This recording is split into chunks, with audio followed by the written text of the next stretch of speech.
আজকে আমরা শুরু করতে যাচ্ছি এই সিরিজটির সর্বশেষ পর্ব, শরিয়াহ ব্যতীত অন্য শাসন ব্যবস্থাকে সমর্থন করার ভয়াবহতা। তাহলে চলুন আমরা শুরু করি আজকের পর্বটি। প্রিয় ভাইরা, শেষ ৮ পর্বে আমরা মানবরচিত শাসন ব্যবস্থায় ইসলামপন্থীদের অংশগ্রহণের কারণে যেসব আকিদাগত বিভ্রান্তি জনমনে প্রভাব ফেলেছে সেই সম্পর্কে বিস্তারিত আলোচনা করেছি। এই পর্বে আমরা বর্ণনা করব আরেকটি ভয়ঙ্কর দিক সম্পর্কে। সেটি হলো, অধিকাংশ মানুষ এখন আল্লাহর দেয়া শরিয়াহ ব্যতীত অন্য শাসন ব্যবস্থাকে সমর্থন করছে। এই বিষয়টি অত্যন্ত গুরুতর ও সূক্ষ্ম। আশা করি মনোযোগ দেবেন। আজকের এই আলোচনা আল্লাহর দেয়া শরিয়াহ ব্যতীত অন্য সংবিধানের মাধ্যমে শাসন করার হুকুম সম্পর্কে নয়, বরং এই শাসন ব্যবস্থাকে সমর্থন করা সম্পর্কে। এই আলোচনায় আমরা মানবরচিত আইন অনুযায়ী যারা শাসন করবে তাদের কাফের কিংবা কাফের নয় সেই বিষয়ে আলোচনা করব না। আসুন আমাদের ভাবনাগুলো একটু সাজিয়ে নিই।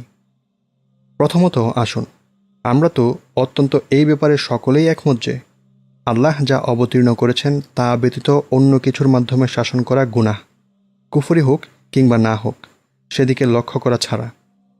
আরব বসন্তের আগে সালাফি উলামাই কেরাম ও শাসকপন্থী দরবারি আলিমদের মাঝে এই তর্ক চলত যে এইভাবে শাসন করা কুফরে আকবর, যা দিন থেকে ব্যক্তিকে বের করে দেবে, কিংবা কুফরে আজগর, যার কারণে ব্যক্তি দিনের গণ্ডি থেকে বের হবে না।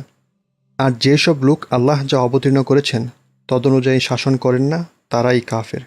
সূরা মায়েদা আয়াত ৪৪। এই আয়াত দরবারি আলিমদের সামনে তিলাওয়াত করা হলে তারা চেষ্টা করতেন নিজেদের শাসককে কাফিরের গণ্ডি থেকে বের করে ফাসিক বা জালিমের গণ্ডিতে নিয়ে আসতে, যাতে শাসকদের অত্যন্ত ইসলাম নামটা বাকি থাকতে পারে, আর জনগণের উপর যাতে আল্লাহর অবাধ্যতা ছাড়া অন্যান্য বিষয়ে মুসলিম শাসকদের আনুগত্য আবশ্যক করা যায়। কিন্তু তারা আল্লাহ প্রদত্ত শরিয়াহকে বাদ দিয়ে মানবরচিত আইন দ্বারা শাসন করাকে বৈধ বলার দৃষ্টতা কখনোই দেখাননি। অতএব কুফরি নাকি কুফরি না, সেই বিষয়টি বাদ দিয়ে আমরা অন্তত এটি যে গুনাহ সেটির উপরে একমত থাকতে পারি। তারপর আমরা এই বিষয়েও একমত হতে পারি যে এটি জরুরিয়াতে দ্বীনের অংশ, যা অস্বীকার করা কোনো মুসলিমের জন্যেই জায়েজ নয়। এই ব্যাপারে কুরআনের বর্ণনা সুস্পষ্ট ও প্রচুর। মহান আল্লাহ বলেন, আপনার রবের শপথ, তারা মুমিন হবে না যতক্ষণ পর্যন্ত তারা নিজেদের মাঝে সৃষ্ট বিবাদের বিচার ভার আপনার উপর অর্পণ না করে। সূরা নিসা আয়াত ৬৫। অন্য আয়াতে বলেন, অতঃপর আমি আপনাকে প্রতিষ্ঠিত করেছি দ্বীনের বিশেষ বিধানের উপর, কাজেই আপনি এর অনুসরণ করুন, আর যারা জানে না তাদের খেয়াল খুশির অনুসরণ করবেন না। সূরা জাসিয়া আয়াত ১৮। তিনি আরও বলেন, শাসন একমাত্র আল্লাহর। অন্য জায়গায় বলেছেন, তারা আল্লাহকে বাদ দিয়ে তাদের পণ্ডিত ও সংসার বিরাগীদের তাদের প্রভুরূপে গ্রহণ করেছে। সূরা তাওবা আয়াত ৩১। নবীজির এই আয়াতের ব্যাখ্যা ও মুসলিমদের ইজমার মাধ্যমে এই কথা প্রমাণিত যে শরিয়াহ ব্যতীত অন্য কিছুর মাধ্যমে শাসন করা সম্পূর্ণভাবে হারাম। পুরো উম্মাহ এই ব্যাপারে একমত যে শরিয়াহকে সরিয়ে দিয়ে অন্য কিছুকে মূল ভিত্তি নির্ধারণ করে শাসন পরিচালনা করা সম্পূর্ণভাবে হারাম। কিন্তু সমস্যা যেটি দাঁড়িয়েছে সেটি হলো, ইসলামপন্থীরা এই জাহিলি রাষ্ট্র ব্যবস্থায় অংশগ্রহণের কারণে জনগণের নিকট একটি ভুল মেসেজ পৌঁছিয়েছে। তারা শরিয়াহ ব্যতীত অন্যান্য শাসন ব্যবস্থাকে সমর্থন করতে শুরু করেছে, অকাট্যভাবে হারাম হওয়া সত্ত্বেও এগুলোকে হালাল ভাবছে। এখন আমরা জনগণের মুখে এই কথাও শুনি যে জনগণ এখন শরিয়াহ গ্রহণ করতে অপ্রস্তুত। এখন বর্তমান শাসন ব্যবস্থাকে সহযোগিতা করলেই শরিয়াহ বাস্তবায়ন সম্ভব। শরিয়াহের উপর স্বাধীনতাকে প্রাধান্য দেওয়া উচিত। শরিয়াহ প্রয়োগের পূর্বে মানুষের অন্যান্য সমস্যার সমাধান করা জরুরি ইত্যাদি। এছাড়া এমন আরও অনেক বক্তব্য যা আল্লাহর দেয়া শরিয়াহকে বাদ দিয়ে বর্তমান শাসন ব্যবস্থাকে সমর্থন করে। দরবারি আলিমগণ আগে শাসক যে মুসলিম সেই পরিচয় সাব্যস্ত করার চেষ্টায় ব্যস্ত থাকতেন। তাদের দলিল ছিল যে কাফের তখন হবে যখন শাসক শরিয়াহকে বাদ দিয়ে অন্য কিছুর মাধ্যমে শাসন করাকে হালাল মনে করবে। এখন যেহেতু সে অন্য কিছুর মাধ্যমে শাসন করলেও তা হালাল মনে করে না, তাই সে মুসলিম। তখন সালাফি আলিমগণ তাদের উত্তরে বলতেন যে না, এই ধরনের শাসন সুস্পষ্ট কুফরি, হালাল মনে করুক বা না করুক। অথচ এখন এই আলিমগণই খুদ নিজেরাই জনগণের সামনে একে হালাল হিসেবে উপস্থাপন করছেন। আল্লাহ আমাদের রক্ষা করুন। সমস্যা শুধু এখানেই সীমাবদ্ধ নয়। ইসলামপন্থীরা রাষ্ট্রীয় প্রতিষ্ঠানসমূহে শক্তিশালী নন বিধায় শরিয়া বাস্তবায়ন করতে তারা অক্ষম। বরং মূল সমস্যা হলো আমরা জনগণকে এখন বলতে শুনি যে ইসলামপন্থীগণ যদি শক্তিশালী হয়েও যায় তবুও তারা চাইলে শরিয়াহকে মওকুফ করতে পারবেন।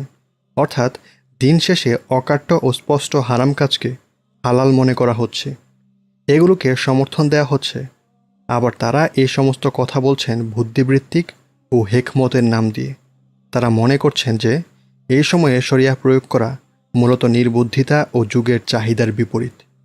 প্রিয় ভাইরা, আপনারা এখন মানুষদের মাঝে যা প্রচার করছেন তা মদ, ব্যভিচার ও সুদকে হালাল বলার নামান্তর। এক কথায় মানুষের আকীদাকে নষ্ট করে দিচ্ছে। জাহমিয়া, মুরজিয়া ও মুতাজিলা চিন্তার চেয়েও এই চিন্তা বড় ভয়ানক। আগে স্বৈর শাসনের সময় যারা সুস্পষ্টভাবে আল্লাহর দেয়া শরিয়াহকে বাদ দিয়ে অন্য বিধানে শাসনকার্য পরিচালনা করত তাদের দল খুব একটা ভারী ছিল না। কিছু সুবিধাবাদী মূলত তাদের অনুসরণ করত। অন্তরেই হোক না কেন সকলেই তাদের অপছন্দ করত। কিন্তু এই যুগের পরিস্থিতি বড়ই ভয়াবহ। বর্তমান সুশ্রমণ্ডিত জাহিলি রাষ্ট্র ব্যবস্থার ফাঁদে পা দিয়েছে অধিকাংশ জনগণ। তারা ইসলামী নাম দেখে এমনভাবে তাদের দলে ভিড়েছে, তাদের এমনভাবে সমর্থন দিচ্ছে যে আমার ভয় হয় না জানি সরাসরি জাহিলি রাষ্ট্র ব্যবস্থার অপরাধ তাদের ঘাড়ের ওপরও বর্তে না যায়। এই বিষয়গুলো অনেক হাদিসে স্পষ্টভাবে এসেছে। রাসূল সাল্লাল্লাহু আলাইহি সাল্লাম বলেছেন, অচিরেই এমন কতক শাসকের উদ্ভাবন ঘটবে তোমরা তাদের চিনতে পারবে এবং অপছন্দ করবে। যেই ব্যক্তি তাদের স্বরূপ চিনল সেই মুক্তি পেল, আর যেই ব্যক্তি তাদের অপছন্দ করল সে নিরাপদ হলো। কিন্তু যেই ব্যক্তি তাদের পছন্দ করল এবং অনুসরণ করল সে ক্ষতিগ্রস্ত হলো। তিরমিজি 2265। আরেক হাদিসে আল্লাহর রাসূল সাল্লাল্লাহু আলাইহি সাল্লাম বলেন, অতঃপর তাদের পর এমন কিছু লোক আসবে তারা যা বলে তা করে না এবং তারা তা করে যার আদেশ তাদের দেওয়া হয় না। সুতরাং যেই ব্যক্তি তাদের বিরুদ্ধে নিজ হাত দ্বারা সংগ্রাম করবে সে মুমিন, যেই ব্যক্তি তাদের বিরুদ্ধে নিজ মুখ দ্বারা সংগ্রাম করবে সে মুমিন, যেই ব্যক্তি তাদের বিরুদ্ধে নিজ অন্তর দ্বারা জিহাদ করবে সে মুমিন। অতঃপর এরা ছাড়া অন্য কারো সরিষা দানা পরিমাণ ঈমানও নেই। এই মানবরচিত আইনের মাধ্যমে শাসন করাকে যারা সমর্থন করে তাদের সরিষার দানা পরিমাণ ঈমান থাকলে তাও চলে যাবে। রাসূল সাল্লাল্লাহু আলাইহি সাল্লাম বলেন, কোনো স্থানে যখন অন্যায় সংঘটিত হয় তখন সেখানে উপস্থিত ব্যক্তি যদি তাতে অসন্তুষ্ট হয় তাহলে সে অনুপস্থিতদের মধ্যে গণ্য হবে, তার গুনাহ হবে না। আর যেই ব্যক্তি অন্যায় কাজের স্থান থেকে অনুপস্থিত হওয়া সত্ত্বেও তাতে সন্তুষ্ট হবে সে অন্যায় উপস্থিতদের মধ্যে অন্তর্ভুক্ত হবে। আবু দাউদ 4343, সাহিহ মুসলিম হাদিস 50। 4 ব্যক্তির হাদিসে আল্লাহর রাসূল সাল্লাল্লাহু আলাইহি সাল্লাম বলেন, এক ব্যক্তিকে আল্লাহ জ্ঞান ও সম্পদ কোনোটাই দান করেননি। সে বলল, আমার যদি সম্পদ থাকতো তাহলে আমি তার মতো মন্দ কাজে ব্যবহার করতাম। আর এই 2 ব্যক্তির সমান অপরাধী।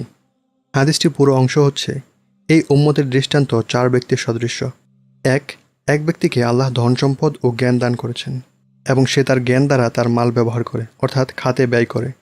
2, এক ব্যক্তিকে আল্লাহ জ্ঞান দান করেছেন কিন্তু সম্পদ দান করেনি। সে বলে, ওই ব্যক্তির অনুরূপ আমার সম্পদ থাকলে আমি তার মতো করে কাজে লাগাতাম। এই 2 জন সমান পুরস্কার লাভের অধিকারী। 3, এক ব্যক্তিকে আল্লাহ সম্পদ দান করেছেন কিন্তু জ্ঞান দান করেননি। সে তার মালে ভ্রষ্টনীতি গ্রহণ করে, তা অন্যায় পথে ব্যয় করে। 4, এক ব্যক্তিকে আল্লাহ জ্ঞান ও সম্পদ কোনোটিই দান করেননি। সে বলে, তার অনুরূপ আমার সম্পদ থাকলে তার মতে ভ্রষ্ট কাজে লাগাতাম। এই 2 ব্যক্তি সমান অপরাধী। তিরমিজি 2325। অতএব মানবরচিত আইনকে যে সমর্থন করবে সে আর যে সে আইন অনুযায়ী শাসন করবে তাদের উভয় শাস্তি একই। প্রিয় ভাইরা, এই বিষয়টি খুবই গুরুতর, খেল তামাশা করে উড়িয়ে দেওয়ার মতো নয়। এই কথাগুলো শোনার পরেও অনেকেই এখন অর্জনের কথা বলবেন। কোন সেই অর্জন? প্রেসিডেন্ট একটি কারখানা উদ্বোধন করেছেন, চুক্তিপত্রে স্বাক্ষর করেছেন, চিকিৎসা কেন্দ্র পরিদর্শন করেছেন, যেন এই কাজগুলো মানবরচিত আইনে অংশগ্রহণের মতো গুরুত্বপূর্ণ অপরাধকে ঢেকে দেবে। যেন অর্জনের তুলনায় এই গুনাহগুলো খুবই ছোটোখাটো বিষয়, কোনো তুলনাই চলে না। শাইখুল ইসলাম ইমাম ইবনে তাইমিয়া রাহিমাহুল্লাহ লিখেছেন, অকাট্য দলিল ও সমস্ত উম্মার ঐক্যমতের ভিত্তিতে এই কথা স্পষ্ট যে যেই ব্যক্তি ইসলাম ব্যতীত অন্য কোনো ধর্মকে সমর্থন করবে কিংবা মুহাম্মদ সাল্লাল্লাহু আলাইহি সাল্লামের শরিয়াহ ব্যতীত অন্য কোনো রাষ্ট্র ব্যবস্থাকে সমর্থন করবে সে কাফির। যেভাবে কেউ কুরআনের কিছু অংশ বিশ্বাস করে আর কিছু অংশ অবিশ্বাস করলে কাফির হয়।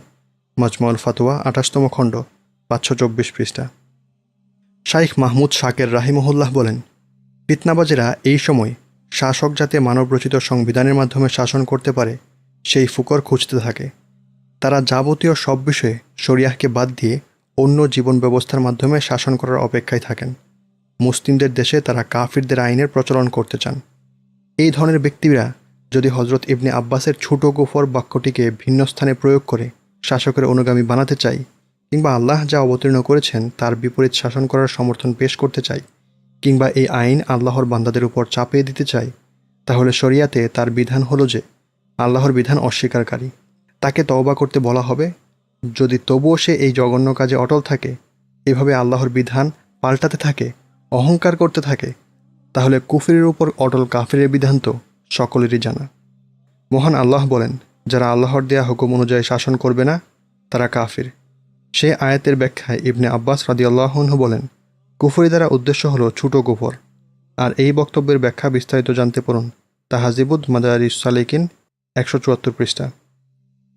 এখন যে সমস্ত ভাইরা আমাদের সাথে একমত পোষণ করেছেন তাদের উদ্দেশ্যে বলতে চাই, এই সমর্থনকারীদের কাফের আখ্যা দিতে তড়িঘড়ি করতে যাবেন না, বরং মানুষের হিদায়াতের চিন্তায় নিমগ্ন হন।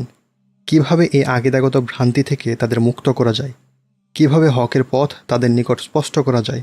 আহলুস সুন্নাহ হক অনুযায়ী চলে ও মানুষকে রহম করে। কাফের আখ্যা দেওয়ার বিষয়টি বেশ জটিল। শর্ত পূরণ হতে হবে, বাধা দূর করতে হবে। তাছাড়া এই পরিস্থিতিতে কোনটি ঈমান ভঙ্গকারী বক্তব্য আর কোনটি নয় তা পার্থক্য করা বেশ জটিল। আমরা মানুষদের নিকট শুধু এই বিষয়টি খুলাসা করব যে তাদের এই সমর্থন আল্লাহর ক্রোধের কারণ হয়ে দাঁড়াবে। তাদের বোঝাতে হবে যে আমরা তাদের হিতাকাঙ্ক্ষী। আশা করি আমরা যদি হককে সুন্দরভাবে গুছিয়ে উপস্থাপন করতে পারি তাহলে অধিকাংশ মানুষই সঠিক পথে ফিরে আসবে। আর যারা আমাদের সাথে মতানৈক্য রাখেন তাদের উদ্দেশ্যে আমরা বলবো, হে আল্লাহর বান্দা, আত্মসমর্পণের দোহাই দিয়ে নিজের পাপে স্থির হয়ে থাকবেন না। এত সব কথা আমরা আপনাকে কাফের আখ্যা দেওয়ার জন্য শোধাইনি, বরং আল্লাহর শরিয়াহ ব্যতীত অন্য শাসন ব্যবস্থাকে সমর্থন করার ক্ষতি কতটুকু তা আপনাকে উপলব্ধি করাতে চাই। এসব কথার অবতারণা আপনার প্রতি শুভকামনা থেকে, যাতে আপনি স্বচ্ছ ও পবিত্র হৃদয়ে আল্লাহর সাথে সাক্ষাৎ করতে সক্ষম হন। নিজের কানকে বন্ধ করে রাখবেন না, হক স্পষ্ট হওয়ার পরেও অন্ধ হয়ে থাকবেন না। কত মানুষ হককে স্বচক্ষে প্রত্যক্ষ করার পরেও শুধু নেতার ভালোবাসা কিংবা দলান্ধতার কারণে চোখ বন্ধ করে রেখেছে। ফলে আল্লাহ তাদের অন্তরে নিফাক দ্বারা পরিপূর্ণ করেছেন। আল্লাহর উপর প্রথমবারে বিশ্বাস স্থাপন না করার কারণে তাদের চোখ ও কানকে তিনি অকেজো করে দিয়েছেন। এখন একজন জনপ্রিয় ইসলামপন্থীর বক্তব্য শুনুন, বুঝতে পারবেন পর্যায়ক্রমে ভ্রান্তি একজন মানুষকে শেষমেশ কোথায় নিয়ে যেতে পারে।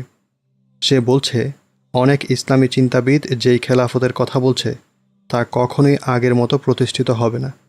একটি নির্দিষ্ট সময়ের জন্য এটি উপযুক্ত ছিল, বর্তমানে এটি মোটেও সময় উপযোগী নয়। গণতন্ত্র ও স্বাধীনতাই হলো এখন মূল ভিত্তি। এটি শরিয়াহকে ছাড়িয়ে যাচ্ছে। বরং এখন শরিয়াহকে বাস্তবায়ন করা জায়েজ নয় বলেই আমি মনে করি। সকলের সাথে এই বিষয়ে আমি তর্ক করতে প্রস্তুত। আমার কথাটি একটি গ্রহণযোগ্য ফিকহি মতামত। কথাটি বলেছেন হামাসের উচ্চপদস্থ কর্মকর্তা সাইয়েদ আবু মুসায়েহ আল ভায়াত। এই বক্তব্যে দেখুন কিভাবে সুস্পষ্টভাবে শরিয়াহকে অস্বীকার করা হয়েছে, এমনকি হারাম পর্যন্ত ঘোষণা করা হচ্ছে। শরিয়াহকে বাদ দিয়ে মানবরচিত আইনে শাসন করা এখন গ্রহণযোগ্য ফিকহি মতামতে পরিণত হয়েছে, যেন এই বিষয়টি একটি মতানৈক্যপূর্ণ মাসআলা, যেটির পক্ষে বিপক্ষে বিশদ পর্যালোচনা করার সুযোগ আছে। সার কথা হলো, মানবরচিত শাসন ব্যবস্থায় ইসলামপন্থীদের অংশগ্রহণের কারণে যেসব বিভ্রান্তি তৈরি হয়েছে তার একটি হলো, অধিকাংশ মানুষ এখন আল্লাহর দেয়া শরিয়াহ ব্যতীত অন্য শাসন ব্যবস্থাকে সমর্থন করছে, অথচ এই বিষয়টি হারাম বলে জানা জরুরিয়াতে দ্বীনের অন্তর্ভুক্ত। আল্লাহ আমাদের সকলকে তার সন্তুষ্টির পথে চলার তৌফিক দান করুন। আমিন।